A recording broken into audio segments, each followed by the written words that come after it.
Bien, je m'excuse de ce léger contretemps. Bonjour à tous et à toutes. Attends, Un petit problème de son, mais je crois que ça va marcher. qu'est-ce que tu vas dire? Oui. Non, quand tu fais chitouf dans le Zoom, Oui, il faut que tu... je sais. Bien, alors bonjour à tous et à toutes. En cette veille de Yom Yerushalayim, on va essayer de comprendre un peu ce qui s'est passé dans cette guerre des 6 jours et les miracles qui vont avec, quelque chose qui était un peu oublié en Israël, malheureusement, puisque c'est une fête qui a été instaurée par le rabbinat, qui est fêtée par l'État d'Israël, mais malheureusement, la plupart une grande partie du public ne fête pas Yom Yerushalayim, et c'est devenu en fait une fête d'un certain secteur du public israélien. Et malheureusement, beaucoup d'Israéliens ne vibrent pas avec cette fête de Yom Yerushalayim. En ouverture de ce Zoom, j'ai mis cette caricature de Doge qui est magnifique, où on voit les parachutistes qui offrent Jérusalem d'or et de lumière, comme dit la chanson, au peuple juif. C'est en fait de ça qu'il s'agit, ce retour du peuple juif après 2000 ans d'exil. On revient à Jérusalem en libérateur. On peut de nouveau être chez nous à la maison, et ça n'a pas toujours été compris. Alors, normalement, il y avait de la musique de Yochen Shelzahav. Là, on a un petit problème de musique. J'espère que ça se réglera dans la suite. Ah. Quelqu'un peut faire oui avec la tête s'il entend le son, là? Voilà. C'était ça, ce qui devait commencer quand même par cette chanson, mais on aura l'occasion d'y revenir tout à l'heure. Donc je continue. On avait parlé Yom Ha'atzmaut, du fait de ce Mizmor qui ouvre le Yom Ha'atzmaut dans le rituel que le grand rabbinat nous a mis. On a ce même Mizmor qui ouvre le rituel de Yom Yerushalayim, et qui commence par ce Mizmor de Tehilim, Mi Chacham ve'ishmor ele v'itbonnu chasdei Hashem. Pardon, le verset d'avant, Yiru Yesharim ve'ismachu. Les gens droits, les Yesharim, verront et se réjouiront. Il faut être droit, et alors on voit ce qui se passe, les choses magnifiques, les choses extraordinaires que Dieu a fait avec nous, et on peut se réjouir. Quand malheureusement, on n'est pas entièrement droit. Alors des fois, on essaye de comprendre pourquoi Dieu a fait comme ça, il aurait pu faire autrement, et on a des questions, souvent sans réponse.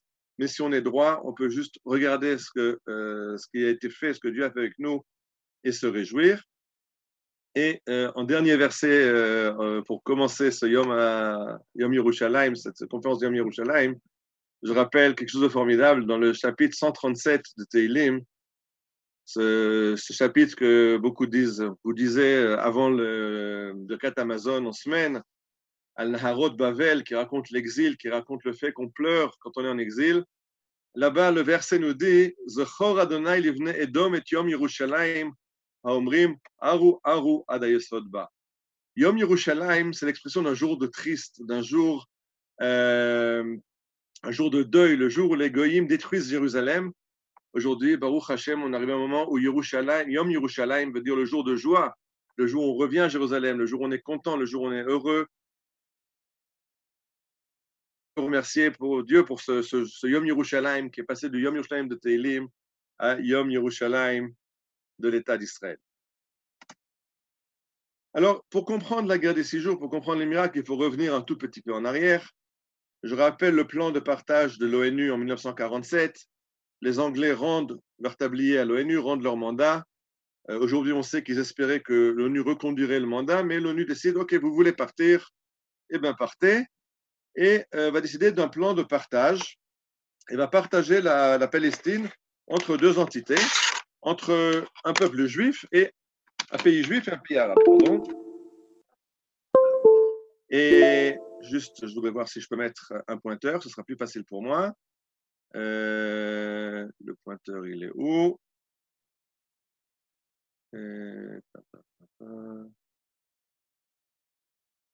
Le pointeur, il est parti, il n'est pas là.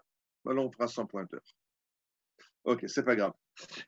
Donc, ce qu'on voit, c'est que dans le plan de partage qui est à notre gauche, Jérusalem ne fait pas partie de l'État juif, qui est en bleu, ne fait pas partie de l'État arabe, qui est en orange, mais est géré par l'ONU en tant que territoire autonome. Finalement, les Juifs acceptent ce plan, les Arabes le refusent, et Ben Gurion va donc dire pour qu'un plan soit valable, il faut que les deux parties l'acceptent. Si une des parties le refuse, le plan n'a aucune valeur juridique et donc si on est attaqué par les Arabes, c'est le sort de la guerre qui fixera les frontières. Et on voit à droite la carte de 1949, à la fin de la guerre. Jérusalem se trouve partagée, Jérusalem-Est étant aux mains des Jordaniens, Jérusalem-Ouest aux mains d'Israël. Et on voit ici le corridor de Jérusalem, pardon. Odile, je te vois bien. Tu vois quand je montre avec le... On voit la flèche sur l'écran, on ne voit pas la flèche. Donc on voit le corridor de Jérusalem qui amène à Jérusalem, un corridor étroit au nord, au sud de la Jordanie. Et ça, c'est la situation dans laquelle on se trouve à partir de 1949, et cela jusqu'à 1967. Alors, à Jérusalem, Jérusalem est partagée. On voit des clôtures barbelées, on voit des champs de mines, il y a des murs. La ville est séparée en deux. Des fois, c'est une cohabitation pacifique. On voit ici au quartier d'Aboutor où la rue est partagée en deux par un barbelé. Et on voit à gauche un légionnaire jordanien avec des policiers israéliens et on voit l'entente cordiale et on fait passer des cigarettes. On connaît des histoires où les voisines font passer du sel ou des pitas d'un côté à l'autre. Des fois, la collaboration est pacifique. Malheureusement, ce n'est pas toujours le cas. Là, on a une photo de une rue à Mousrara qui arrive vers la vieille ville. Et on voit que la rue est fermée et bloquée par un mur de béton parce que devant, il y a les Jordaniens sur la muraille qui font des cartons sur les gens dans la ville. Et on a chaque semaine des décès. On voit à droite la photo d'une levaya, d'un enterrement, d'une victime de ces tirs des Jordaniens. Chaque fois, bien sûr, que les Jordaniens tirent sur Jérusalem juive, on dépose une plainte à l'ONU. L'ONU fait une enquête et revient quelques jours après en disant les Jordaniens ont dit que c'était un coup de folie, un légionnaire pris d'un coup de folie. Mais c'est devenu à tel point une habitude de recevoir ces réponses de coups de folie que les journaux israéliens titrent qu'a fait le fou aujourd'hui. Donc il y a un fou de service là chaque fois qui vient et tire sur Jérusalem juive. Et arrive 1956. En 1956, l'affaire de Suez ou la campagne de Suez ou Mifta Kadesh en hébreu, ce qui se passe, c'est que Nasser, président de l'Égypte, décide de nationaliser le canal de Suez. Ça ne plaît pas aux Français, aux Anglais, qui sont les actionnaires du canal et qui veulent avoir, eux, la gestion de ce canal. Et ils décident donc d'attaquer l'Égypte et de reprendre le contrôle du canal. Le problème, c'est qu'on est en 1956, on est encore en pleine décolonisation et voir deux ex-empires coloniaux faire la guerre à un pays du tiers-monde, ça ne passera pas. Et donc, ils trouvent un stratagème. Et dans ce qu'on appelle les accords de Sèvres, la France, l'Angleterre et Israël se retrouvent à Sèvres pour signer un accord. Et l'accord secret stipule la chose suivante. L'État hébreu attaquera l'Égypte le 29 octobre 1956 et foncera vers le canal de Suez. Profitant de cette agression, surprise, Londres et Paris lanceront le lendemain un ultimatum aux deux belligérants pour qu'ils se retirent de la zone du canal. Si l'Égypte ne se plie pas aux injonctions, les troupes franco-britanniques entreront en action le 31 octobre. Qu'est-ce qui va se passer? En fait, c'est très important pour Israël parce que Israël va dire d'accord, je fais ma part du contrat, j'attaque l'Égypte, mais j'ai besoin d'armement moderne. Et c'est là que va naître la grande amitié entre la France et Israël et qu'on va être fourni en avions français, en chars français. C'est là aussi qu'on mettra en projet le réacteur nucléaire de Dimona. Donc, c'est une grande importance pour Israël. Israël remplit sa part du contrat. En 3 jours, Israël se trouve sur le canal de Suez. On voit sur la photo les parachutistes de Arik Sharon au col du Mitlé qui s'organisent pour la suite des opérations. Et les Américains et les Russes entrent en action, fulminent contre les Anglais et les Français, les forcent à revenir sur leur case départ. Et les Israéliens aussi, bien sûr. Et alors Israël dit d'accord, on revient sur les cases départ, on quitte le Sinaï, mais on a des demandes. On veut un Sinaï démilitarisé. On ne veut pas des forces égyptiennes juste aux frontières d'Israël. On veut des casques bleus qui garantiront cette démilitarisation du Sinaï. Et on ne veut pas d'alliance arabe autour de nous qui menacerait Israël. C'est accepté par l'Égypte, c'est accepté par les pays européens qui se portent garants. Et l'ONU déploie une force dans le Sinaï pour garantir cet accord après l'affaire de Suez. Donc, en fait, on a été repoussé du canal de Suez, mais on a quand même obtenu, un armement plus moderne et deuxièmement, le fait que l'ONU est garant de la démilitarisation du Sinaï.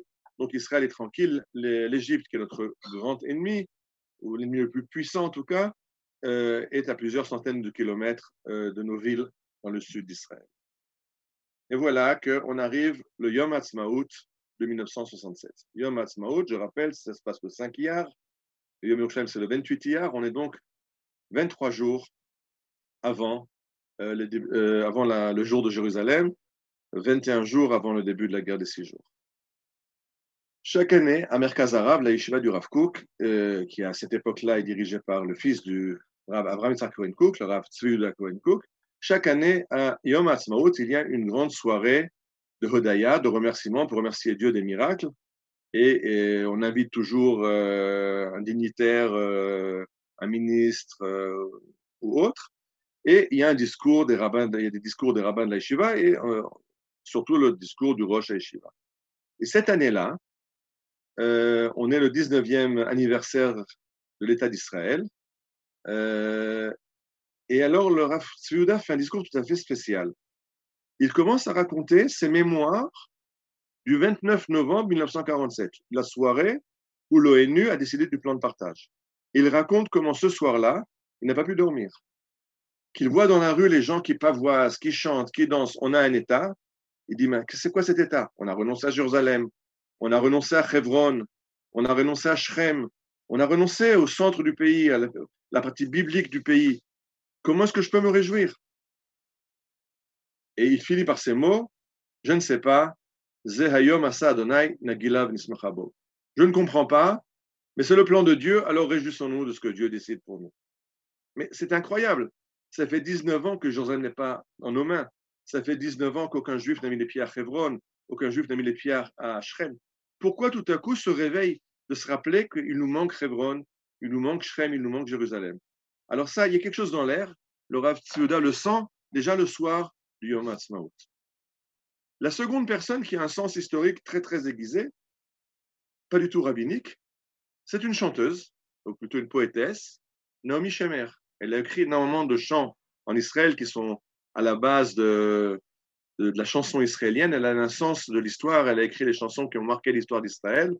Yerushalayim Shel Zahav, Jérusalem d'or et de lumière, qui a marqué la guerre des 6 jours. Aladvash de Balahoketz, qui a marqué le retrait du Sinaï. Elle avait le sens de l'histoire. Mais de nouveau, on se trouve le Yom Ha'atzmaut de 1967, donc 3 semaines avant le début de la guerre. Il y a chaque année à Jérusalem, à Binyanei Haouma, un concours de chant, Mitzad Pizmon Haïvri. Et les meilleurs compositeurs, les meilleurs chanteurs se proposent et se disputent la couronne, le premier prix du concours de Jérusalem. Et là, les organisateurs demandent, on voudrait pour ce concours des chants pour remplir le temps, c'est-à-dire entre les différentes phases du concours, au moment où le jury va délibérer qu'il faut un petit peu meubler le temps, il faut parler, il faut faire quelque chose à la radio pour meubler le temps. Alors on demande à d'autres compositeurs d'écrire des chansons qui ne se mesurent pas au concours, elles sont hors concours, juste pour meubler le programme. Et les organisateurs demandent une chanson sur Jérusalem. Et tous les compositeurs refusent en disant Jérusalem, mais ça intéresse qui? Cette petite ville provinciale au bout du corridor de Jérusalem, qui est en dehors de tout, qui n'est au centre de rien, qu'est-ce qui se passe là-bas? Et celle qui va relever le défi, c'est Naomi Shemer. Et Naomi Shemer va écrire une chanson, Yerushalayim Shel Zahav, qui est là juste pour meubler le temps mort. Elle va aussi imposer l'interprétation. Elle va dire, elle a rencontré il n'y a pas longtemps une jeune chanteuse des chorales militaires entièrement inconnue du nom de Shuli Nathan, et elle veut que ce soit elle qui interprète cette chanson de Yerushalayim Shel Zahav. Cette chanson va être jouée, elle va avoir une ovation pendant 10 minutes. Les gens n'arrêtent pas d'applaudir après cette chanson, et bien que il y aura une chanson qui gagnera le concours, personne ne s'en rappelle, personne ne se rappelle quelle est la chanson qui a gagné le concours. Normalement, à la fin du concours, on remet la chanson qui a gagné. Le public, non, c'est pas ça là qu'on veut. On veut Yerushalayim Shel Zahav. Et à la fin du concours, au lieu de mettre la chanson gagnante, on repasse de nouveau Yerushalayim Shel Zahav. Je rappelle, on est 3 semaines avant la guerre des 6 jours. Jérusalem est partagée, Jérusalem vit dans la peur, et c'est ce que dit Naomi Shemer. Regardez les paroles de la chanson.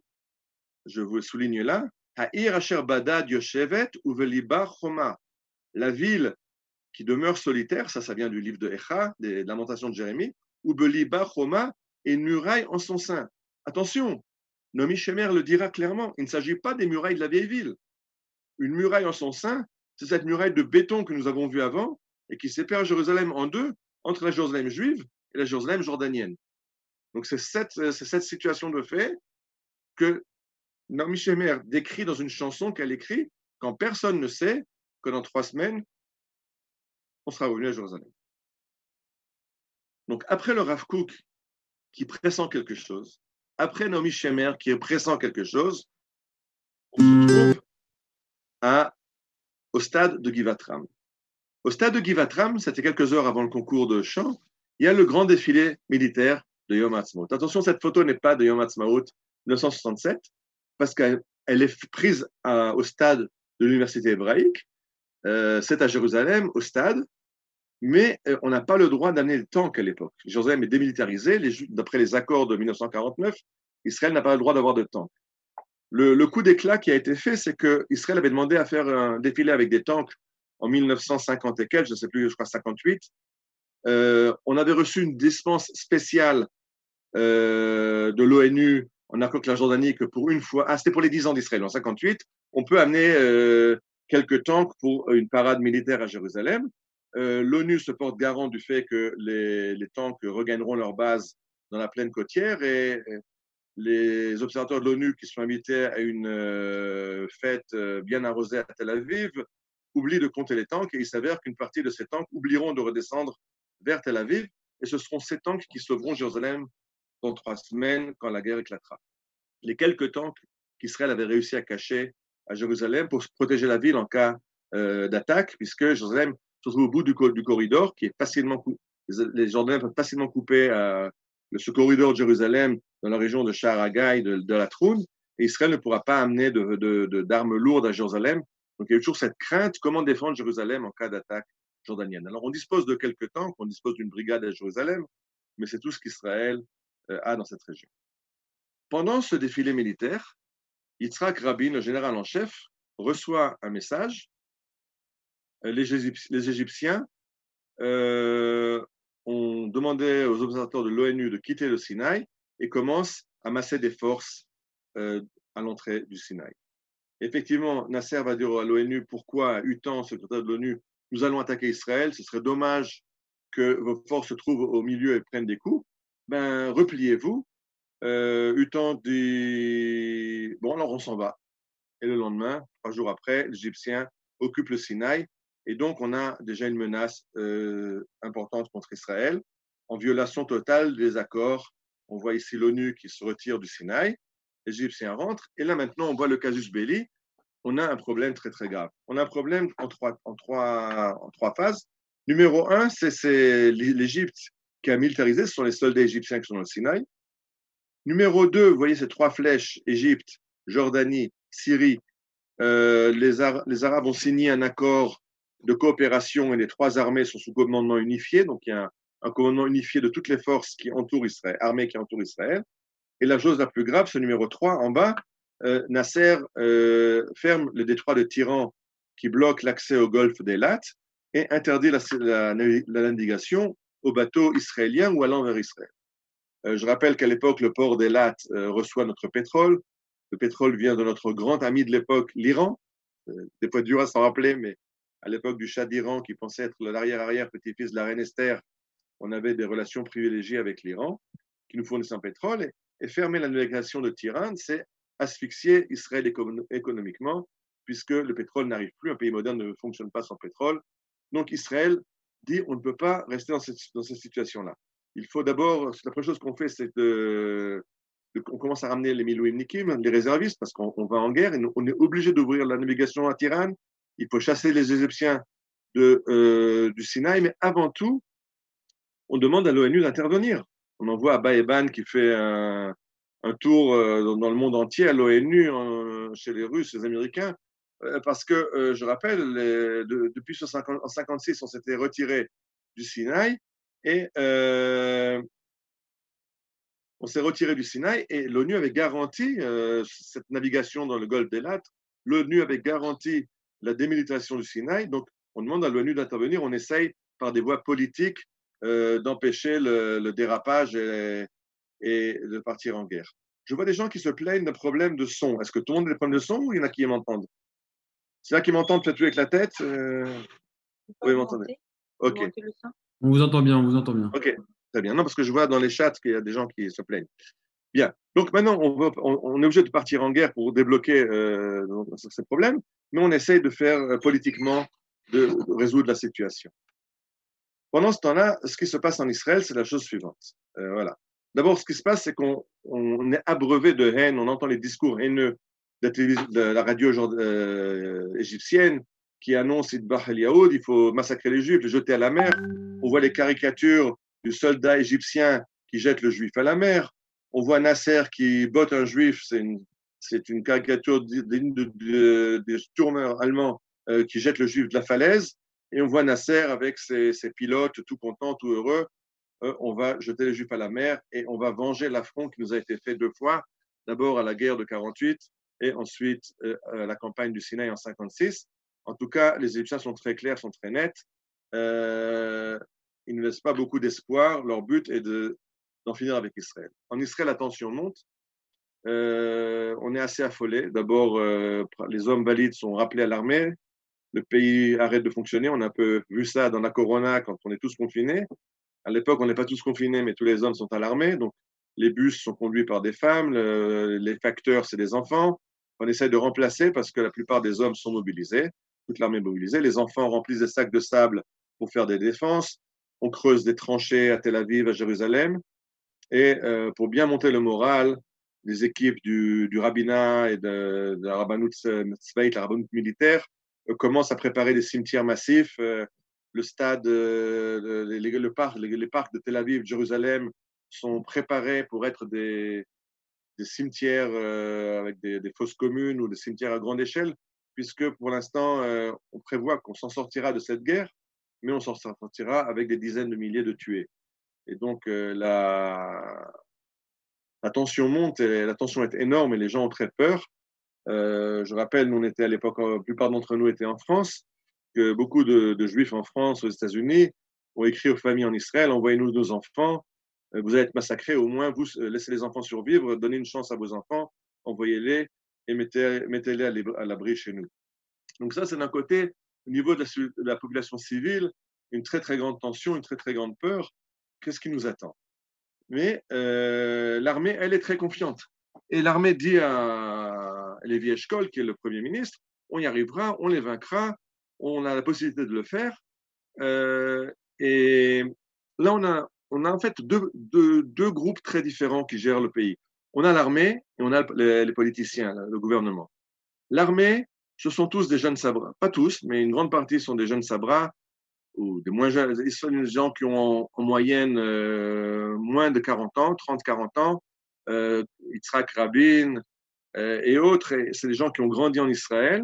Le gouvernement, Lévi Eshkol et autres ont plus de 60 ans et eux sont, en général, ont grandi en dehors d'Israël et sont venus, ont fait leur aliyah avant ou après la Shoah et viennent d'un tout à fait autre, avec un autre bagage. Donc, eux essayent la solution politique. D'accord, on pourrait gagner la guerre, mais le prix à payer sera très cher. Il y aura des dizaines de milliers de tués. Même les stratèges de l'armée en sont conscients. Ce n'est pas une guerre qui sera facile. C'est une guerre qu'on gagnera. Mais je rappelle, la guerre d'indépendance, on l'a gagnée aussi. Mais 1% de la population est tombée dans les combats de la guerre d'indépendance. On est 3 millions de juifs en Israël en 1967. Donc, faites le calcul, 1% de 3 millions, ça fait 30 000 et c'est pour les 30 000 victimes et c'est pour les optimistes, sans parler des blessés et autres. Donc, le gouvernement essaye de tergiverser, d'essayer de faire une action politique, d'intervenir à l'ONU, essaye de gagner du temps, de calmer la situation. L'armée pousse à la guerre. Mais il faut rassurer les civils et le 1er juin 1967, donc 4 jours avant la guerre, Lévi Eshkol fait un remaniement ministériel. Il fait 2 choses. En bas, vous voyez la photo de Lévi Eshkol avec Menachem Begin. Menachem Begin, le chef de l'Irgun, le grand ennemi de Ben Gurion, chef de l'opposition depuis la création de l'État d'Israël, donc 19 ans dans l'opposition, est appelé à siéger au gouvernement d'union nationale. pour gérer la crise. Il y a une crise, il faut l'union nationale, on connaît, et donc on a un gouvernement national, et Lévi Eshkol décide de nommer comme un nouveau ministre de la Défense. Il nomme Moshe Dayan, l'ancien général en chef, Ramatkal, le général en chef de la guerre de Suez. Le public a une grande confiance en lui, et lui pourrait essayer de redonner confiance au public, et donc il est nommé ministre de la Défense par Lévi Eshkol.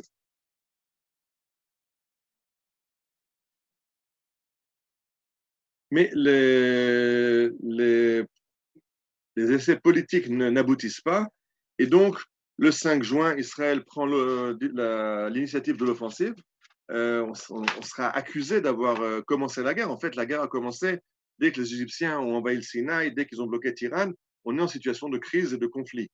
Mais c'est vrai que les premiers qui ont ouvert le feu, c'est Israël. Et ça, on le fait dans ce qu'on appelle Mifta Moked, l'opération Focus, c'est-à-dire une opération absolument suicidaire que l'armée de l'air a proposée, à des plans tout près, pour attaquer simultanément tous les aérodromes égyptiens et neutraliser ainsi l'armée de l'air égyptienne, ce qui permettrait après de pouvoir se battre dans le Sinaï avec une couverture aérienne qui aiderait les forces terrestres. Alors, ce plan existe. Ce plan est refusé par Yitzhak Rabin, qui est le général en chef. Yitzhak Rabin va dire que ce plan est beaucoup trop dangereux. Il envoie en un coup toute l'aviation israélienne attaquer les aérodromes égyptiens. Il faut bien sûr, pour l'effet de surprise, que tout le monde arrive ensemble. Et donc, c'est trop dangereux. Le plan prévoit de laisser 12 avions en couverture aérienne pour Israël. Et dit Yitzhak Rabin, si jamais ça foire, si jamais la défense aérienne égyptienne, qui est armée de missiles SAM soviétiques, abat nos avions en vol ou qu'il y ait le moindre accroc dans l'opération, mais on se retrouvera, nous, sans armée de l'air. C'est beaucoup trop dangereux de prendre toute l'armée de l'air d'un coup et l'envoyer en mission au-dessus de l'Égypte. On ne sait pas comment ça va se passer. Et là arrive maintenant le premier des grands miracles de la guerre des 6 jours. Je rappelle encore une chose. Je rappelle, l'autre problème, c'est l'Égypte. L'Égypte qui bloque les détroits de Tiran, l'Égypte qui a militarisé le Sinaï. On ne parle pas de la Jordanie, on ne parle pas de la Syrie. Israël n'a aucun plan d'attaquer la Jordanie, la Syrie. On n'a aucune volonté de le faire. On veut circonscrire ce conflit au minimum et on veut le circonscrire à l'Égypte. Donc on a ce plan. On voit à gauche les flèches de Moked. Regardez les flèches. Je suis une flèche d'avion qui arrive dans la région du Caire. Eux arriveront par la mer et viendront par l'ouest. Il y a des avions qui viendront par l'est et attaqueront les bases du Sinaï. Donc certains avions décolleront des bases israéliennes de Tel Nof dans le sud, certains décolleront des bases dans le nord. Et chacun a une distance différente à parcourir. On a des avions différents, on a des mirages supersoniques, mais on a des ouragans et des mystères. Il faut que pour l'effet de surprise soit préservé, que tous ces avions arrivent à la même minute sur leurs objectifs, quand certains auront volé 1500 km et certains auront volé 300 km. Alors, d'abord, ils vont bien sûr tous voler en dessous de la couverture des radars, donc ils vont voler à 20 mètres, 30 mètres du sol, c'est déjà un vol suicidaire à l'altitude zéro, mais en plus, le minutage est formidable, et effectivement, à 7h45, tous les avions arrivent en même temps sur leurs objectifs. Donc la surprise des Égyptiens est totale. Maintenant, les Égyptiens sont surpris.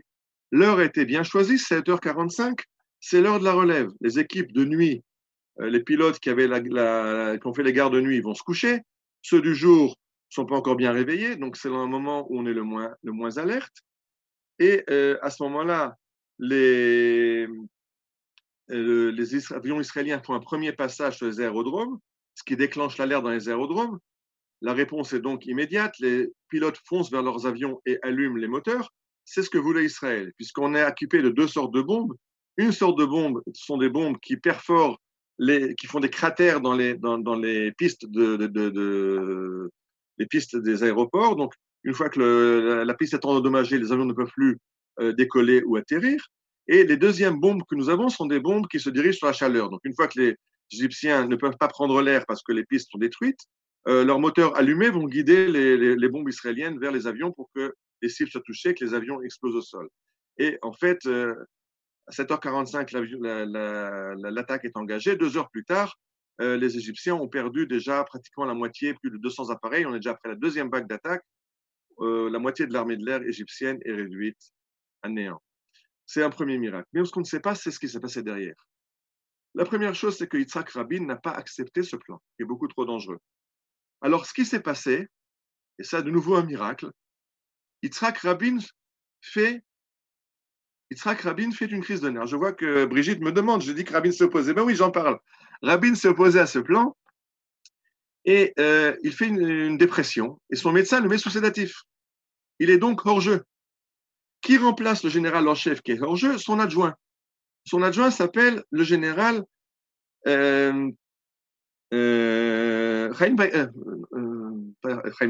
Weizmann. Ezer Weizmann, jusqu'à l'année dernière, était le général en chef de l'armée de l'air. C'est lui qui avait préparé les plans de Moked. Donc, une fois qu'il se trouve aux commandes, puisque Rabin n'est plus là, il dit OK, sortez les plans des tiroirs et on va attaquer d'après ce plan que j'ai préparé l'année dernière. Sortez les plans des tiroirs. Donc, premier miracle, Rabin n'est pas sur place et ne peut pas s'opposer à ce plan. Deuxième chose, et ça, c'est encore plus intéressant parce que même les services israéliens ne le savent pas, le quartier général égyptien a décidé d'une visite, d'une inspection des bases avancées dans le Sinaï. Donc, il y a 2 avions qui transportent tout l'état-major égyptien dans le Sinaï. De peur qu'une mauvaise interprétation des radars ne fasse que ces avions soient abattus par la DCA égyptienne, la DCA égyptienne a reçu l'ordre de ne pas engager en aucun cas, quoi qu'il se passe, sans ordre explicite du général en chef, ils n'ont pas le droit de tirer. Et donc, quand les avions israéliens vont être détectés, la DCA ne tire pas parce qu'elle n'a pas d'ordre express de tirer. Ils ont été bloqués sans ordre express. Tous les systèmes de DCA sont bloqués. Alors, c'est bien sous deux côtés. D'un côté, la DCA n'a pas le droit de tirer. De l'autre côté, sachant qu'ils n'ont pas le droit de tirer, la plupart des officiers de la DCA sont allés prendre des cafés. Ils sont allés au mess, c'est le matin, ils sont en train de boire leur café. Ils ne sont pas en alerte pour détecter cette armada israélienne qui fonce vers l'Égypte. Là arrive le troisième miracle. Ça non plus, les Israéliens ne peuvent pas le savoir. Les Égyptiens ne sont pas en alerte puisqu'on vole sous la couverture radar et que leur DCA est un petit peu endormie puisqu'elle a été mise au repos. Par contre, quand on décolle d'Israël massivement de cette région-là, on est détecté par les radars jordaniens. Et je rappelle qu'il y a un accord militaire entre la Jordanie et l'Égypte. Et les contrôleurs aériens jordaniens appellent leurs homologues égyptiens pour leur annoncer qu'il y a une grande attaque israélienne, une attaque d'envergure, il y a des centaines d'avions israéliens qui foncent vers l'Égypte. Alors, il y avait un nom de code pour ça. Et les Jordaniens donnent au téléphone et à la radio le nom de code de l'attaque israélienne. Par contre, ce qui s'est passé, c'est que le soir avant, les Égyptiens ont changé les codes et ne l'ont pas annoncé aux Jordaniens. Et donc, quand ils reçoivent le code que les Jordaniens leur envoient de l'attaque israélienne, ils regardent dans leur livre de code, ils ne trouvent pas d'explication à ce code que les Jordaniens viennent d'appeler. Les Jordaniens leur répondent Anab, ça veut dire des raisins en arabe, ça veut dire attaque israélienne, Anab, on ne sait pas ce que c'est. Et donc, même l'alerte qui était donnée en Égypte n'est pas interprétée par les Égyptiens. Donc, cette super attaque bien minutée, bien organisée, mais dans les coulisses, il se sont passées encore un tas de choses. On n'était même pas nous au courant. Le fait qu'on ne savait pas que la DCA égyptienne a été mise au repos, le fait que les Jordaniens nous ont détectés, mais n'ont pas réussi à faire passer le message. Et une chose qu'on saura après, c'est que les avions qui transportent tout le quartier général égyptien ont été détectés par une patrouille israélienne qui patrouille la frontière le matin.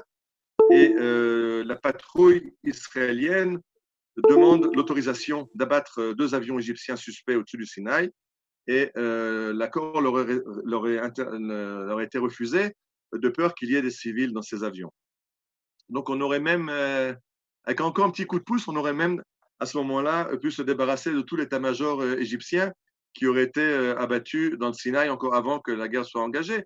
Ça n'a pas eu lieu, mais on est déjà bien avancé quand la première vague a réussi à démolir au sol plus de 120 avions en perdant 8 avions israéliens et repart tout de suite pour une seconde vague. Ça va être un deuxième miracle. De nouveau, ça c'est déjà les miracles où il y a la main de l'homme qui est agissante. C'est que Israël a réussi à baisser les temps d'entretien. Un avion arrive, rentre à sa base et en 18 minutes, on lui refait le plein de kérosène, on le réarme et en 18 minutes après, il peut repartir à l'attaque. Après la guerre, les Égyptiens accuseront Israël et diront aux Français, vous nous avez menti, vous avez annoncé avoir fourni à Israël tant et tant d'avions Ouragan, tant et tant d'avions Mystère, tant et tant d'avions Mirage. C'est pas vrai. D'après le nombre de frappes que les Israéliens ont conduites, ils ont au moins 2 fois, sinon 3 fois plus d'avions que ce que vous avez déclaré. Et les ingénieurs français viendront en Israël et se rendront compte qu'on a vraiment minimisé le temps de remettre un avion en état, sans aucune comparaison à ce que les Français savaient faire. Effectivement, les avions, en moins de 20 minutes, étaient prêts à repartir pour une nouvelle mission. Et alors là arrive le prochain miracle. Là, on peut voir aussi une ou deux photos de l'opération Moked. On voit les avions égyptiens détruits sur le sol. Donc, les aéroports égyptiens deviennent des champs d'épaves. Et Israël peut repartir. Pardon, je reviens encore un instant à la carte. On avait d'abord attaqué les aéroports qui menacent directement Israël, donc les aéroports qui sont dans le Sinaï près d'Israël, les aéroports près du Caire qui sont aussi à portée. On avait laissé les aéroports plus loin, en Haute-Égypte, près de Luxor. Ce sont des aéroports déjà beaucoup plus loin. Ceux qu'on a laissés, ils seront attaqués par la seconde vague qui viendra vers 9h, 10h attaquer ce qui restait encore d'avions intacts égyptiens. Et une fois que l'alerte a été donnée, puisque Israël a attaqué, c'est le moment de donner l'ordre dans les appareils de radio. Et dans le front sud, on entend dans toutes les radios crie le même cri, Sadin Adom, c'est-à-dire drap rouge, Noua, sauf, avancez, fin. C'est l'ordre de rentrer dans le Sinaï. Et l'armée de terre, les blindés vont avancer maintenant sur 3 axes et envahir le Sinaï. Alors, l'attaque est lancée. J'ai mis ici une photo de prisonniers égyptiens qui se rendent. Et j'ai mis au-dessus quelques versets du livre de Melachim. Je veux d'abord raconter une histoire.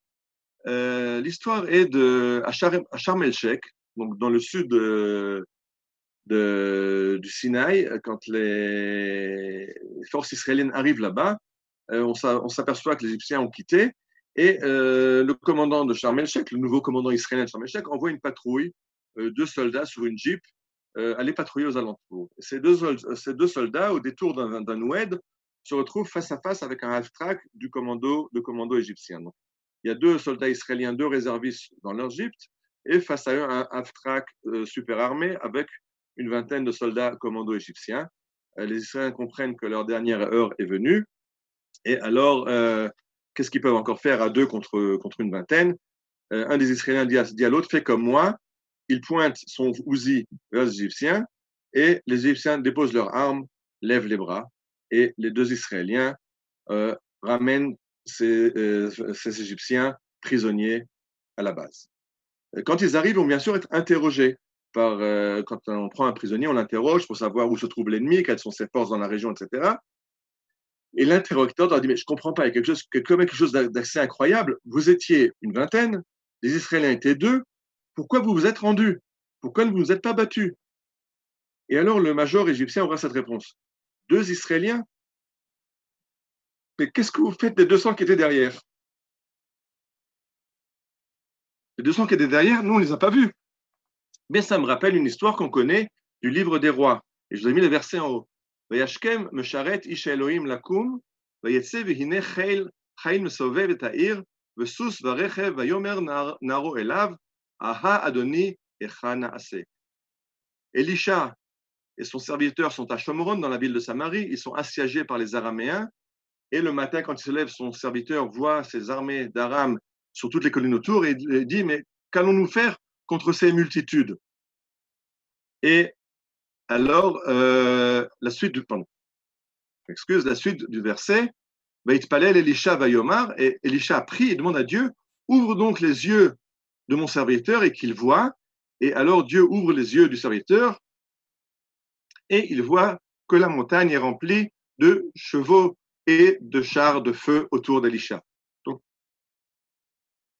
il y a encore d'autres armées qui se battent en renfort avec nous. Et les Égyptiens les ont vus, nous ne les avons pas vus, mais apparemment, ils étaient sur le terrain et c'est ce qui fait que ces Égyptiens se rendent. Cette histoire-là, on l'a entendue plusieurs fois, on l'a entendue aussi même à la guerre d'indépendance, quand le Palmar, les 20 soldats du Palmar ont fait leur percée à la porte de Sion, et que quand après on m'a demandé aux Égyptiens, mais comment vous avez cédé? Ils étaient que 20. Ils vont dire 20, et qui étaient tous ceux qui étaient derrière.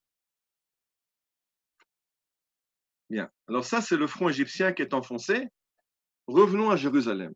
Jérusalem n'est pas dans le plan israélien. On espère rester en dehors du conflit. On essaie de demander à Hussein, par les voies diplomatiques, de rester en dehors du conflit. Mais Hussein, lui, a un gros problème. Le problème, c'est quoi faire? Se joindre à la bataille. Je rappelle qu'il a un accord avec l'Égypte, mais il a très très peur de l'aviation israélienne. Il sait que les Mirages sont à une minute et demie de vol de son palais. Il a peur de la force de frappe de l'armée de l'air israélienne. Et alors, ce qui se passe, c'est que Nasser lui dit, on est en train de foncer sur Tel Aviv, on est déjà arrivé à Ramat Rachel, aux confins de Jérusalem, alors viens te joindre au défilé de la victoire, et puis l'aviation est détruite. Ah oui, il a oublié de dire laquelle. Et alors ces contrôleurs aériens vont lui dire, effectivement, nous voyons une armade aérienne qui fonce de l'Égypte vers Israël. Ce n'était pas l'aviation égyptienne, c'était les avions israéliens qui rentraient de leur deuxième mission vers l'Égypte. Mais Hussein se dit, si l'Égypte est en train de gagner, c'est le moment de se joindre à la curée, et il ouvre le feu sur Jérusalem, il commence à bombarder la ville, et il tire sur toute la ville de Jérusalem, commence un bombardement à 11h du matin. Et à 1h, la phase suivante, il est maintenant sûr, Nasser l'a convaincu que tout va bien, et il fait entrer ses légionnaires dans le palais du gouverneur, le palais de l'ONU. Vous voyez, là, je montre maintenant avec la flèche. C'était une enclave entre la Jérusalem juive et la Jérusalem jordanienne. Il y a Armon Hanatsiv, le palais du gouverneur mandataire britannique, du haut-commissaire britannique. Là-bas étaient les quartiers généraux de l'ONU, et les Jordaniens s'emparent de ce quartier général, et donc la guerre est entamée sur le front de Jérusalem.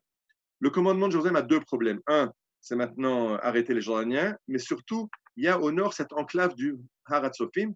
Sur le mont Scopus, on a l'université de Jérusalem, on a l'hôpital Hadassah, qui sont fermés depuis 1948, mais ils sont une enclave aux mains d'Israël.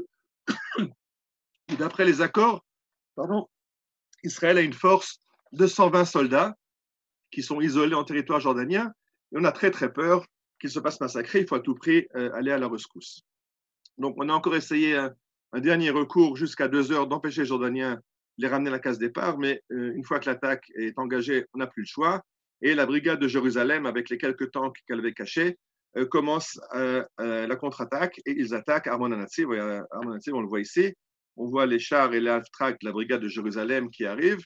En une demi-heure, ils prennent Armon Hanatsiv, et ils continuent. Derrière Armon Hanatsiv, il y a des Moutsavim, des avant-postes jordaniens, Moutsava Anaknik, Moutsava Pahamon, et aux dernières heures de la soirée, tout le front sud est sécurisé jusqu'à Bethléem, est aux mains de Tzahal. Pendant la nuit, l'artillerie continue à tonner, on voit les fusées éclairantes au-dessus de la muraille, et je voudrais écouter J'ai passé pratiquement toute la nuit ici. Alors, je voudrais écouter quelques mots du pasteur du Vernois, qui lui se trouvait à l'époque à Jérusalem et qui nous raconte cette première nuit de la bataille de Jérusalem, qu'Israël a tout fait pour éviter, mais les Jordaniens n'ont pas laissé le choix.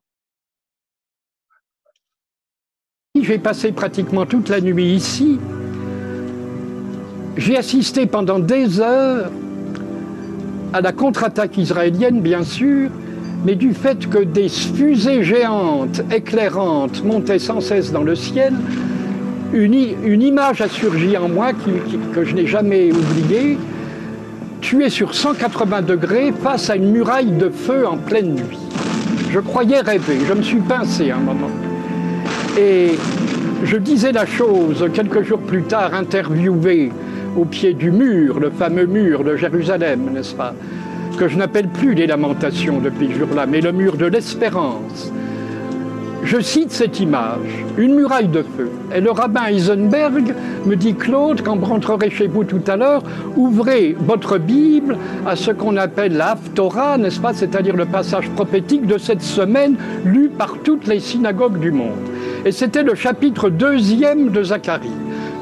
Je lis ce chapitre et je découvre qu'il nous est dit que l'Éternel enverra un jour un émissaire céleste, c'est une expression que je préfère à celle d'ange, pour prendre les nouvelles mesures de la ville de Jérusalem, les nouvelles mesures. Et je tombe sur cette parole extraordinaire, ne crains pas car je serai pour toi une muraille de feu.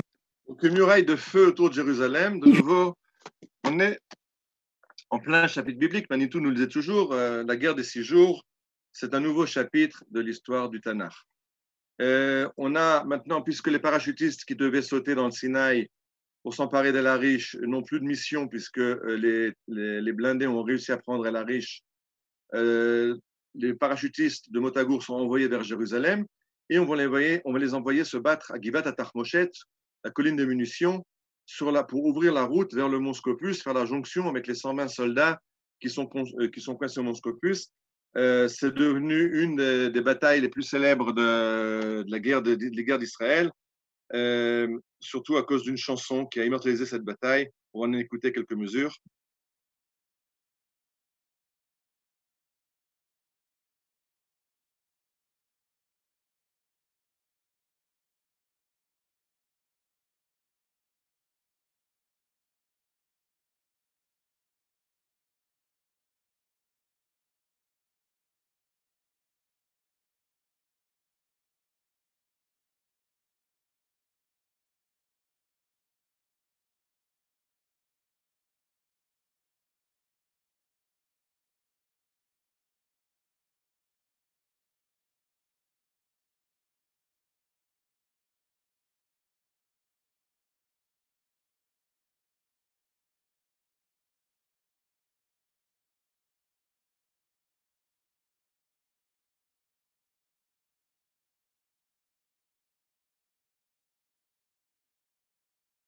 Aussi, c'est la bataille qui a fait qui a eu le plus de soldats décorés pour leur bravoure. 120 parachutistes sont partis à l'assaut à 2 heures du matin.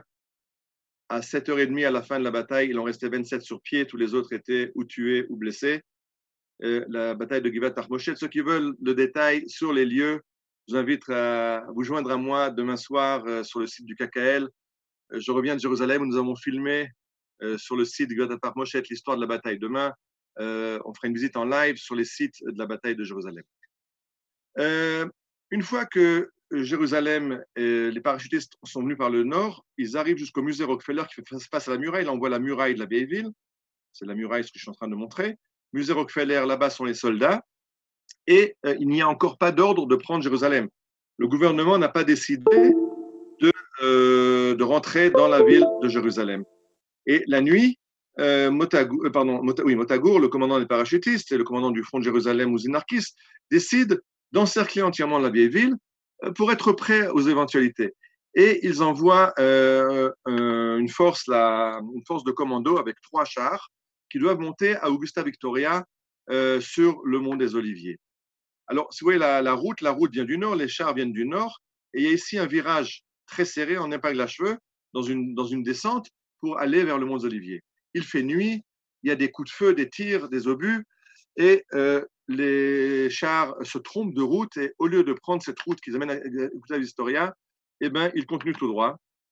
Pardon, j'apprends que ils continuent tout droit, et ils descendent le long de cette route jusqu'au pont de Gatchmanim, où on a ici une deuxième route qui monte vers le mont des Oliviers. Et c'est par là qu'ils vont passer. Et là, c'est une grave erreur. Pourquoi c'est une grave erreur? Parce que le pont de Gatchmanim se trouve juste sous la muraille. Et là sont les forces jordaniennes avec leurs mortiers, leurs mitrailleuses, et eux ouvrent le feu sur les chars qui s'engagent sur le pont. Le pont est très étroit. Le premier char est touché, il s'allume. Les soldats sautent en feu de ce char. Le second char essaie de faire demi-tour. Malheureusement, il se renverse et bascule dans l'oued 8 mètres plus bas. Les soldats sont blessés et s'en tireront. Les commandos arrivent à la rescousse pour sortir les tankistes et pour les ramener vers les postes de soins. Il y aurait un nom de bravoure. Un jeune soldat j'ai la photo je crois, juste après, oui, Israël Schindler, un jeune soldat va prendre un premier tankiste sur son dos et le ramener vers le poste de secours. Il va retourner sous le feu. Le second tankiste est en feu, avec ses mains, il éteint le feu, il sera brûlé. Et alors le tankiste lui dit soulève-moi un peu le casque que je puisse respirer. Il lui soulève le casque et alors ce tankiste prend une balle en plein front et meurt entre ses mains. Israël Schindler comprend que s'il reste sur le pont, il est mort et donc il saute 7 mètres plus bas, il va se fouler la cheville. Mais la cheville foulée, les mains brûlées, il arrive à rejoindre nos lignes, il sera soigné et sera décoré. Malheureusement, il mourra à la guerre de Kippour quelques années plus tard. Et l'importance de cette bataille, je reviens en arrière, cette bataille est formidable. C'est que les Jordaniens, voyant ces chars, comprennent maintenant qu'Israël les a encerclés.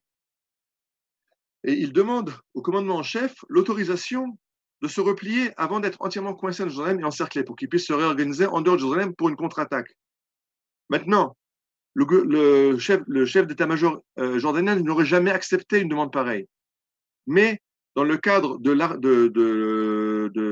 l'accord entre les Jordaniens, Égyptiens et Syriens, l'armée jordanienne est dirigée en fait par le général en chef, son général en chef est sous les ordres du général égyptien, le général Riyad, qui dit OK, repliez-vous. Et en fait, demain, quand aura lieu l'attaque sur la vieille ville, il y aura très peu d'attaques parce qu'il y aura très très peu de légionnaires jordaniens à Jérusalem. Donc cette attaque, qui était une erreur, qui nous a coûté, qui a eu un prix, a sauvé en fait tous les parachutistes et la brigade de Jérusalem qui demain vont attaquer dans la vieille ville, mais n'auront plus beaucoup d'opposition dans l'attaque du lendemain.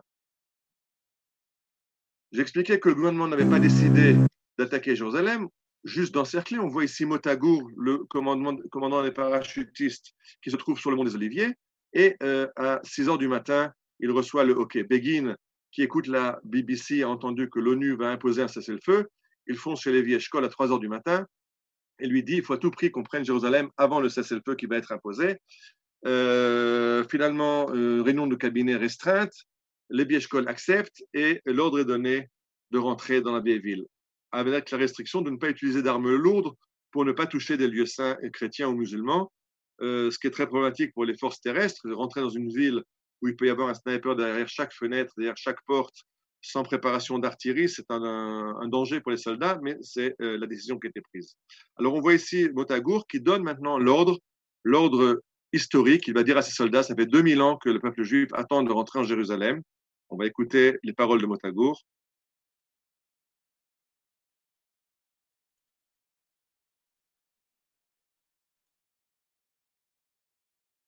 Bon, l'ordinateur ne veut pas, alors on n'écoute pas. Mais il leur dit, ça fait 2000 ans que le peuple juif attend ce moment de rentrer dans Jérusalem. Allez, et on fera le défilé de la victoire sur le mont du Temple, sur l'esplanade du Temple. Et les paras partent à l'assaut. Une dernière chose que j'ai oubliée, c'est que, en fait, quand Motagour donne cet ordre, il le donne à la radio, quand il est dans sa Jeep, en train de descendre vers la vieille ville, et il dit à son chauffeur, Bensour, marche arrière, on remonte en haut, un ordre pareil de libérer Jérusalem. Ça se donne du sommet de la montagne et au sommet du mont des Oliviers, il donne l'ordre aux paras de partir à l'assaut. Les paras rentrent par la porte des Lions, ils arrivent sur l'esplanade du Temple, vous connaissez le bâtiment de Haram el-Sharif, le dôme doré qui se trouve sur l'esplanade du Temple, mais de là, les soldats cherchent le mur, puisque ça fait 2000 ans que ne pouvons pas aller au Temple, on prie au mur.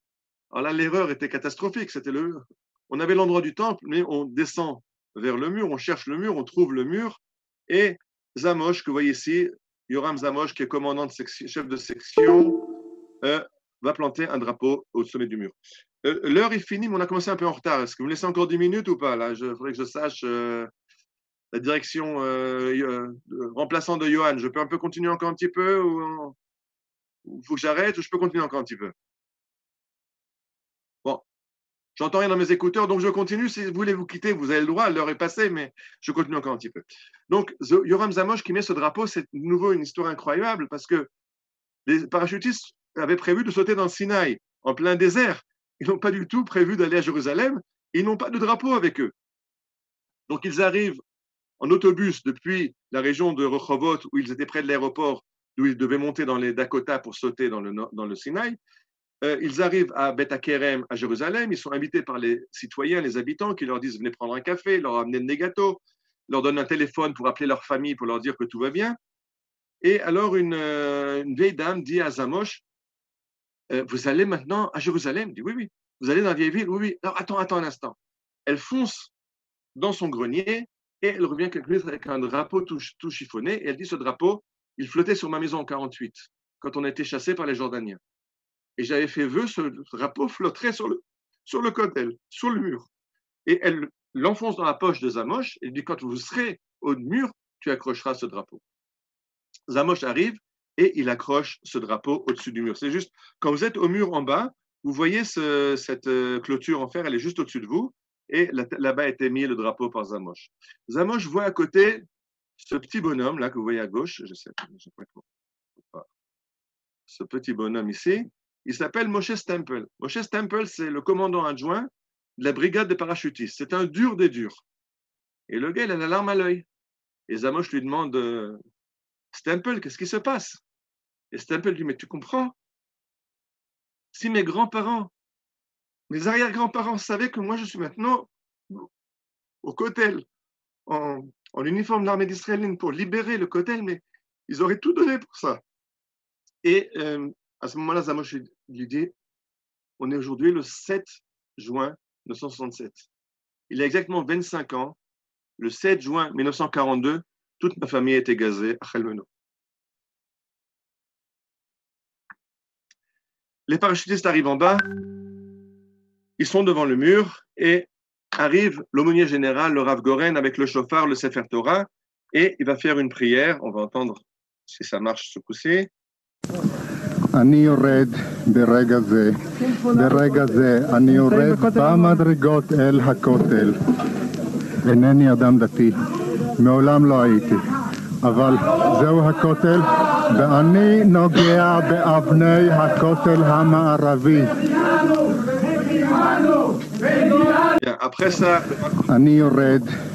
Après ça, le Rav Goren va faire une prière pour les soldats qui sont tombés, une prière pour les blessés, et sonner du chauffard et organiser la prière au Kotel. La photo formidable qu'on vient de voir juste avant, cette photo, on a de la chance de la voir parce que au début de la guerre des 6 jours, je vous rappelle que l'objectif, c'est l'Égypte. On espère être en paix sur le front jordanien, sur le front syrien. Et en fait, toutes les équipes de photographes, de correspondants de guerre sont dans le Sinaï. Et quand on annonce qu'il reste un correspondant de guerre pour couvrir le front de Jérusalem, en pensant que le gars ira, je n'ai rien à faire là-bas.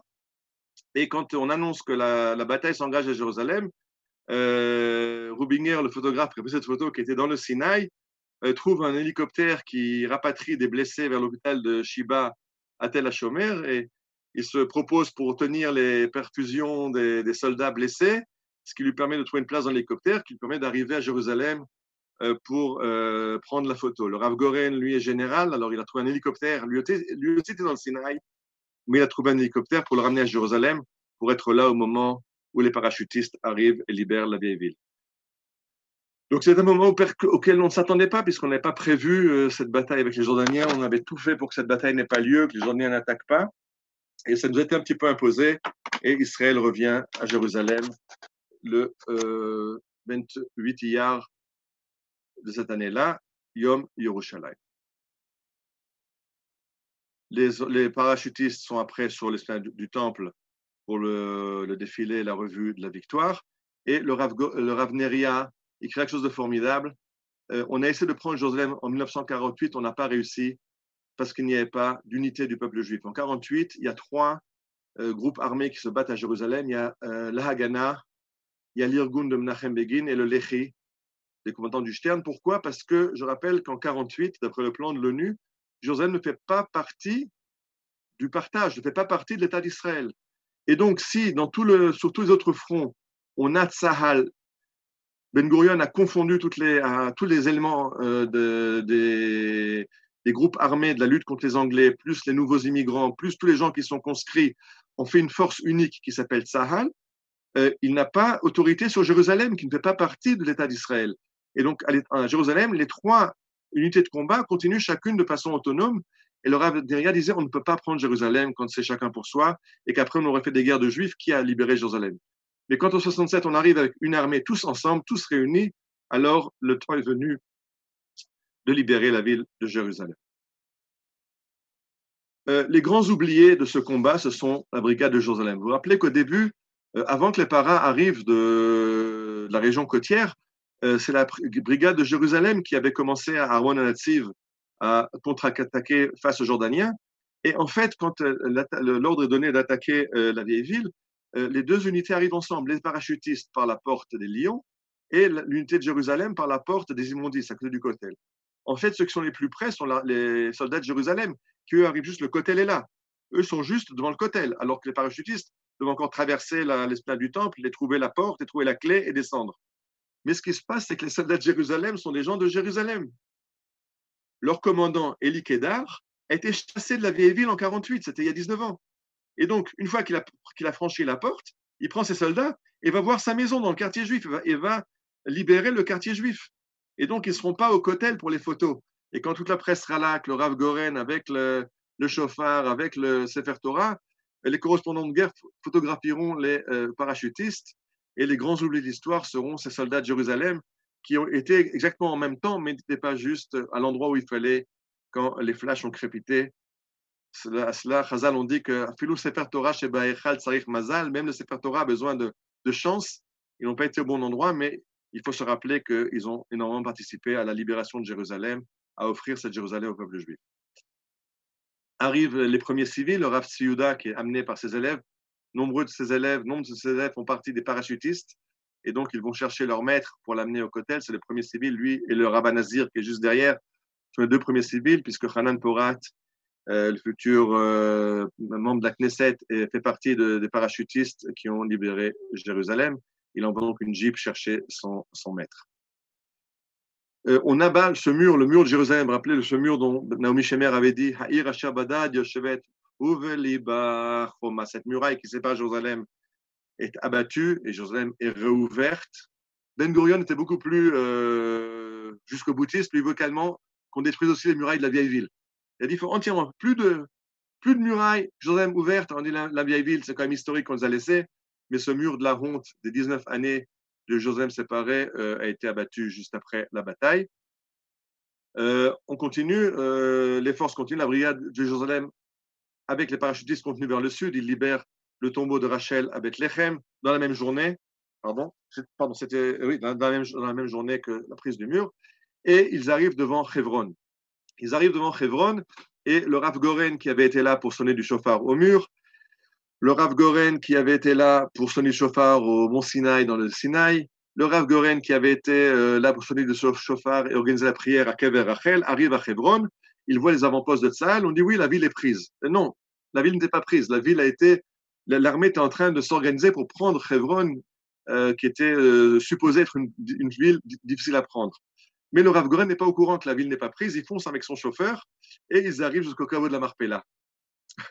Le Rav Goren dira que la ville était, tous les rideaux étaient fermés, tous les volets étaient fermés, des drapeaux blancs partout, et il a tiré quelques rafales en l'air pour faire comprendre que l'armée est là, l'armée israélienne est là.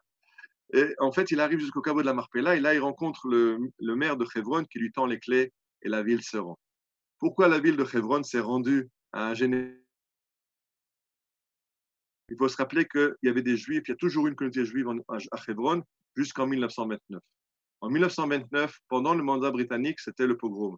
Les Arabes ont massacré la communauté juive de Hebron et les Anglais, qui n'ont rien fait pour intervenir, pour calmer le pogrom, ont après interdit aux Juifs de vivre à Hebron. Et donc, les gens de Hebron, il était évident que quand les Juifs reviennent, ils vont se venger et massacrer tout le monde à Hebron. Et donc, ils tremblent de peur, ils se cachent, chacun derrière son volet. Ce n'est pas la façon d'Israël de procéder, mais eux ne le savaient pas. Et c'est comme ça que la ville a été prise par un général et son chauffeur, la ville de Hebron. Bon. En parallèle, la brigade blindée 10 qui s'est battue à Jérusalem arrive dans le nord vers Shrem Naplouz et libère le tombeau de Yosef.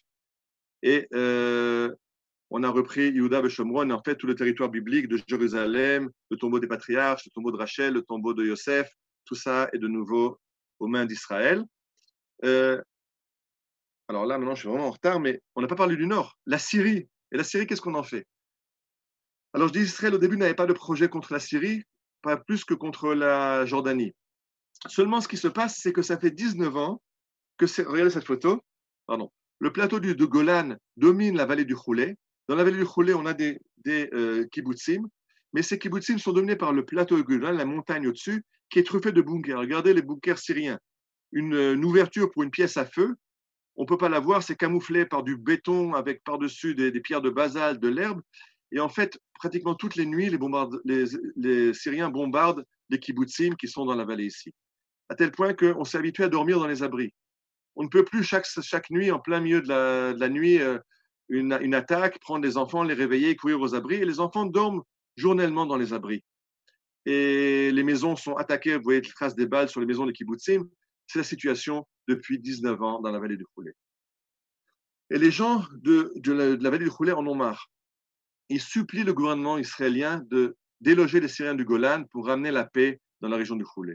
Mais le gouvernement ne veut pas, parce que quand on voit ce plateau du Golan avec très peu de routes d'accès, ce sont des pentes très raides, les quelques routes qui montent vers le Golan sont truffées de champs de mines, de chevaux de frise, de fortins, de blocos, de mortiers. Les stratèges de Tsahal ont calculé que monter à l'assaut du Golan nous coûtera 10 000 tués, un prix qu'Israël ne peut pas payer. Mais maintenant, on est au 5e jour de la guerre des 6 jours. En 3 jours, on a vaincu l'Égypte. En 2 jours, on a vaincu la Jordanie. Et le gouvernement dit, pourquoi pas, on peut peut-être tenter le coup et attaquer le Golan. Quelqu'un m'a demandé tout à l'heure sur Eli Cohen. Effectivement, là vient Eli Cohen. Je n'ai plus le temps d'en parler, malheureusement, une autre fois. Mais Israël part à l'assaut du Golan et un jour plus tard, on aura un tiers du Golan entre nos mains. On aura écarté toute la menace syrienne et on ramène la paix au Choulé et la paix sur le Golan. Et la guerre du 6 jours s'achève. Voici les gains. La presqu'île du Sinaï jusqu'au canal de Suez, la Judée, Samarie et Jérusalem, et le Golan, ce sont les acquis de la guerre des 6 jours. Avant la guerre, avant 48, il y avait une petite ruelle au Kotel où on pouvait venir prier. Avec la libération, ce sont des masses compactes de juifs qui viennent à Shavuot. Shavuot, c'est dans une semaine après la guerre des 6 jours, des milliers de juifs se pressent au Kotel pour venir prier et l'armée transforme cette ruelle, rase le quartier qui était ici pour en faire la Rechava, l'esplanade du Kotel que vous connaissez aujourd'hui, pour laisser la place aujourd'hui pour prier.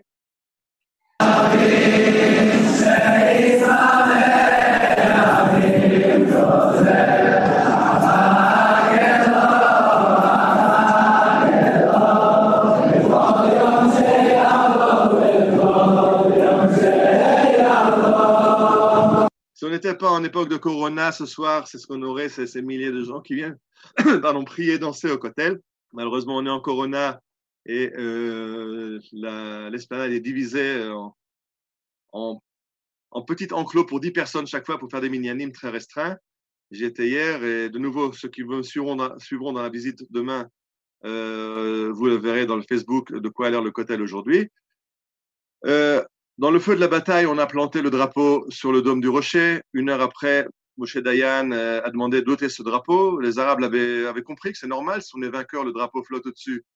Mais nous, on a moins compris, on a ôté le drapeau et on n'a pas compris en fait qu'on était revenu à l'endroit du temple et on s'est contenté du Kotel qui est au pied, trop habité par l'exil. Aujourd'hui, ce qu'on voit en haut, c'est la prière musulmane. Quand ils donnent le dos au sanctuaire, puisque pour eux, ce sanctuaire n'est pas le sanctuaire important, c'est la Mecque. Ils sont tournés vers la Mecque et donnent le dos à ce sanctuaire qui est le rocher du sacrifice pour nous d'Israël, pour eux d'Ismaël, sur le mont du Temple. Hebron, même chose, le tombeau des patriarches aujourd'hui est divisé entre des salles pour les Juifs, des salles pour les Arabes. Le tombeau de Joseph, qu'on voit en haut à droite, a été dynamité par les Palestiniens. Ils l'ont fait brûler, bien qu'ils ont toujours dit que Cheikh Youssouf est une personne sainte pour eux et révérée par eux. Ils ont une façon un peu spéciale de révérer les lieux saints. C'est la façon dont ils l'ont révéré. Dans le tombeau de Joseph a été assassiné Matrat Youssouf, ce soldat druze qui avait été blessé après les accords d'Oslo. Et l'armée d'Israël n'a pas voulu entrer dans Shrem. On a demandé à l'autorité palestinienne de permettre aux secouristes de le secourir, mais ils n'ont pas permis. Et finalement, il est mort de ses blessures. Donc aujourd'hui, une partie des acquis de la guerre des 6 jours, malheureusement, on les a perdus. Le tombeau de Rachel, qui était sur le chemin qui va vers Hébron, Voilà comme on le voit en 67. Aujourd'hui, vous ne le voyez plus. C'est devenu une citadelle de béton à cause des jets de pierre et des jets des tirs des Palestiniens sur les gens qui prient au Père Raphaël. Donc, la situation est un peu plus problématique. Au niveau international, je rappelle De Gaulle qui avait dit qu'on est un peuple celui dominateur puisqu'Israël a pris les devants. En fait, on n'avait pas le choix. On était obligé de réagir à l'attaque égyptienne. Mais voilà l'image que les Européens veulent refléter de nous. Sroulik israélien qui se reflète en démon. Et on aura encore quelques problèmes, mais faut quand même remercier pour ce cadeau qu'on a reçu, Jérusalem, et tous les acquis qu'on a eus. Si on avait eu la force, on aurait eu un peu plus, on aurait pu remercier. Je dis, on est toujours très fort pour pleurer, pour prier quand on a des problèmes. On oublie de remercier, malheureusement. Il faudrait faire pas un jour de remerciement Yom Yerushalayim, mais une semaine, faire le Yom Shrem, et le Yom Aza, et le Yom Yerushalayim, et Yom Hebron, et Yom Agolan. Que chacun ait son jour de fête et que chacun, on remercie Dieu dans la joie de ce qu'il nous a donné. On a encore un chemin à faire, à comprendre. Les temps qu'on vit sont des tas trop grands pour nous et on a du mal à assimiler où nous sommes. Voilà. Alors, j'ai fini la conférence. Je crois qu'on va ouvrir le micro. S'il y a des questions, ça peut participer. Et je rappelle que ceux qui veulent me suivre demain, ce qu'on a fait demain, c'est une visite sur les sites. Donc, pas des photos, des diaporamas, mais j'étais avec une équipe du KKL sur les sites de la bataille de Jérusalem et on a filmé sur les sites. Ça passera sur la page Facebook du KKL demain soir à 9h, heure israélienne. Voilà. Y a-t-il des questions? Mexico City, bienvenue. Welcome. Bien. Ok, je remercie. Je n'ai pas eu l'occasion avec le nombre de personnes de voir toutes les photos, de voir qui est là. Je vois beaucoup d'amis, beaucoup de gens connus. Je vois même Luc qui nous rejoint de Genève. Genève ou Lausanne? Lausanne? Voilà, alors formidable. Bienvenue à tous les amis. Et on espère vous revoir pour des promenades sur le terrain. Il n'y a pas mieux que le terrain en lui-même. Y a-t-il des questions?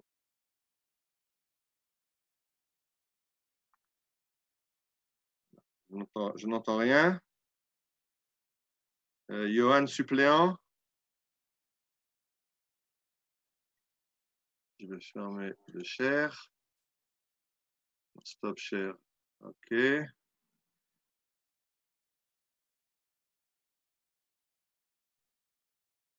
Question, que voulez-vous dire par nous avons tout fait pour que les Jordaniens entrent en guerre? Le contraire.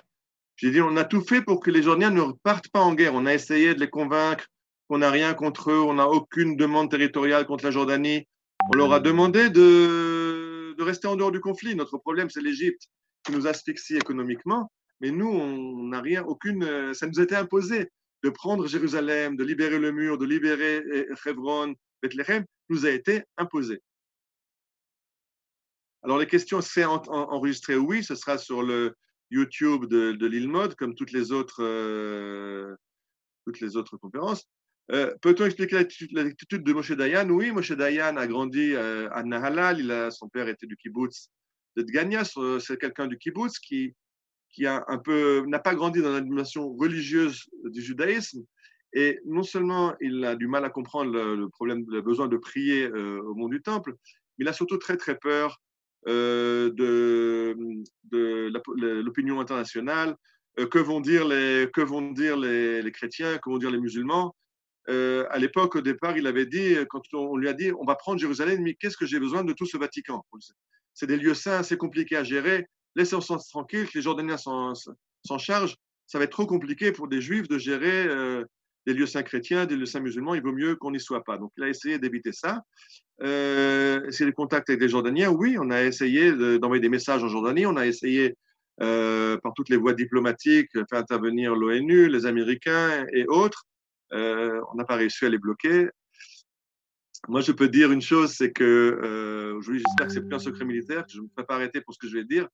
J'ai servi pendant plusieurs années dans l'unité responsable des brouillages électroniques dans l'armée israélienne, et que quand Nasser a eu cette communication avec Hussein de Jordanie, on a essayé de la brouiller. Heureusement, on n'a pas réussi à la brouiller. Et donc, comme on ne l'a pas brouillé, Hussein a été embrouillé. et il est rentré dans la bataille et on a libéré Jérusalem. Donc voilà, des fois, il faut aussi que certaines opérations militaires ratent pour que le résultat réussisse. Des livres en français, en hébreu, oh, je ne sais plus, il y en a tout plein. Peut-être un livre que je vous montre ici, ça c'est un fascicule, donc c'est facile à lire. Ça s'appelle, vous le voyez à l'envers, ça s'appelle Megillat Sheshet Yamim. C'était écrit par Hagi Ben Artzi, c'est le frère de Sarah Netanyahou, donc vous comprenez le beau-frère de qui a écrit un petit livre c'est un petit fascicule qui vous raconte l'histoire de la guerre des 6 jours avec des images et raconte une partie de ces miracles que j'ai racontés. Ah, je vois que c'est Michel qui veut toujours des livres, d'accord. Alors tu m'écriras, je te donnerai encore d'autres références. Bonjour de Colmar, bonjour à Colmar aussi, on espère que vous allez bien.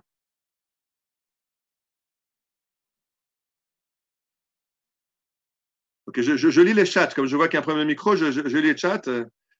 Salut André, je vois que Nancy aussi est présente sur le... Bonjour André. Le Facebook demain, c'est le Facebook KKL de France. Vous rentrez sur KKL de France, vous pouvez déjà voir le trailer, il y a déjà quelques secondes qu'on a filmé hier qui sont sur le Facebook de KKL. Et demain à 9h, il y aura toute l'histoire. Alors, les participants, ils peuvent allumer leur micro maintenant, à partir voilà. de maintenant, s'ils veulent poser des questions, avec grand plaisir. Vous pouvez réactiver vos micros. Je dis un livre sur les miracles. Je dis le livre qui raconte le mieux sur les miracles, c'est ce fascicule. Il y a un livre qui s'appelle Tkoufa Gdola qui raconte les miracles, mais c'est un livre que j'aime un peu moins parce que c'est plutôt les miracles dont je n'ai pas parlé.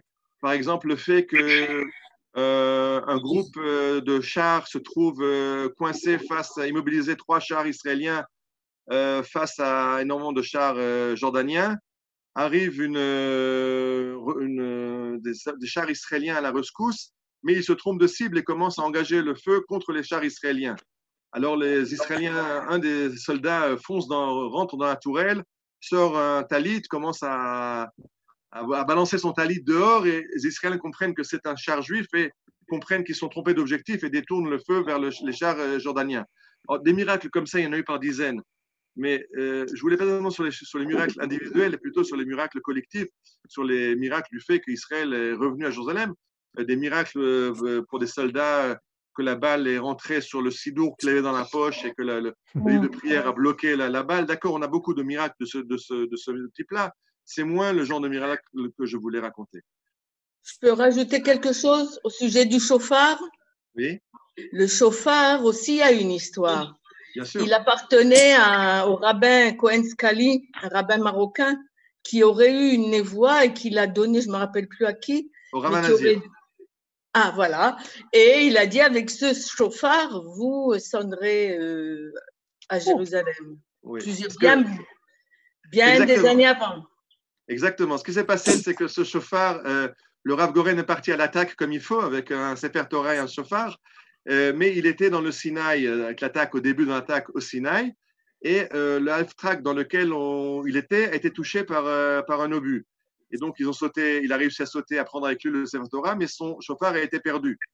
Donc, quand il arrive à Jérusalem, il se dit, on ne peut pas aller au Kotel sans chauffard, et donc il fonce chez son beau-père, le Rav Anazir, qu'on a vu dans l'image avec le Rav Kook, et lui dit, j'ai besoin d'un chauffard, et le Rav Anazir lui donne ce chauffard qu'il va sonner, du Rav Scali, donc, avec lequel il va sonner au mur quelques heures plus tard. Oui, alors je vois Ginades qui nous dit qu'au Liban, on essaie d'attraper la radio israélienne pour savoir ce qui se passait car la Libanaise annonçait la victoire des Égyptiens. C'est pas la peine d'être au Liban. J'étais en France, on a eu la même chose, puisque en tout cas la première journée, le porte-parole de Tzal n'a rien annoncé. Donc la première journée, on l'a passée avec les renseignements des radios arabes. Et moi, je me rappelle qu'à l'école, j'étais en quelle classe? J'avais 8 ans. Notre prof, c'était Myriam Katan, qui était de Jérusalem.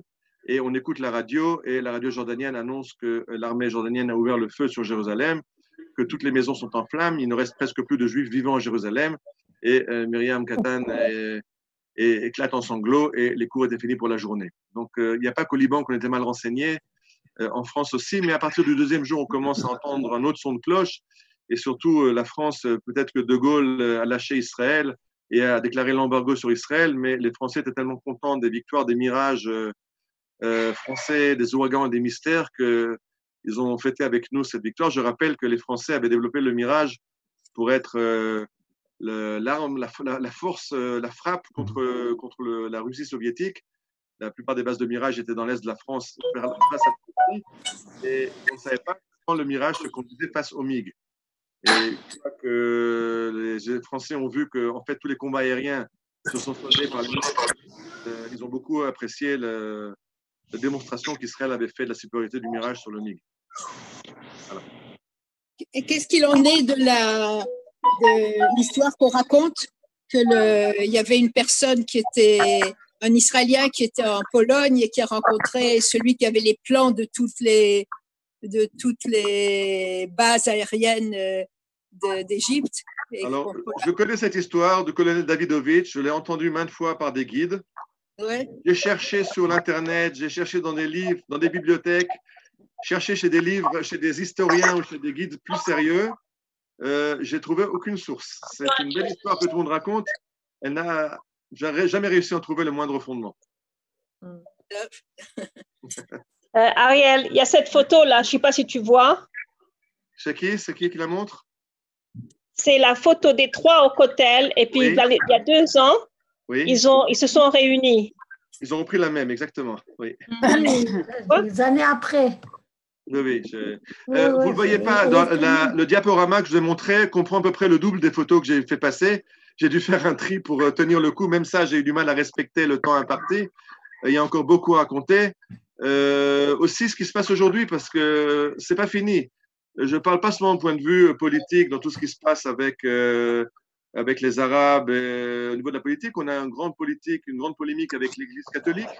Je n'ai pas parlé du fait que quand les papes sont venus à Jérusalem, les derniers papes sont venus, le pape Benoît, le pape Francis, une de leurs grandes demandes était de recevoir les clés du Cénacle à Jérusalem. Donc, c'est des saints qu'Israël a pris, qui sont des saints juifs, puisqu'en bas du Cénacle, c'est le Kever David. Donc, il y avait un problème. Ehud Olmert, à l'époque, était Premier ministre, avait accepté de donner les clés au pape. Finalement, sous pression de l'opinion israélienne, il s'est rétracté. Donc, il y a encore beaucoup d'autres problèmes sous-jacents à ce qui s'est passé. On vit encore la suite de cette guerre des 6 jours. Malheureusement, je dis, on aurait pu être beaucoup plus avancé dans le processus de la Géoula si on comprenait que c'est un processus de Géoula et qu'on arrêtait de parler de Yehuda et Shomron en termes de problèmes politiques, de problèmes à résoudre. Ce ne sont pas des problèmes, c'est une bracha qu'on a reçue qu'il faut savoir l'assumer.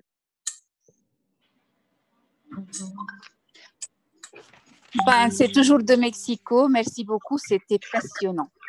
Somebody from Mexico. Mexico. Yeah. Ouais, Mexico City. Wow. Ok. Alors, merci les amis. Et puis, Chag Yerushalayim Sameach à tout le monde. Amen. Merci, Pareil.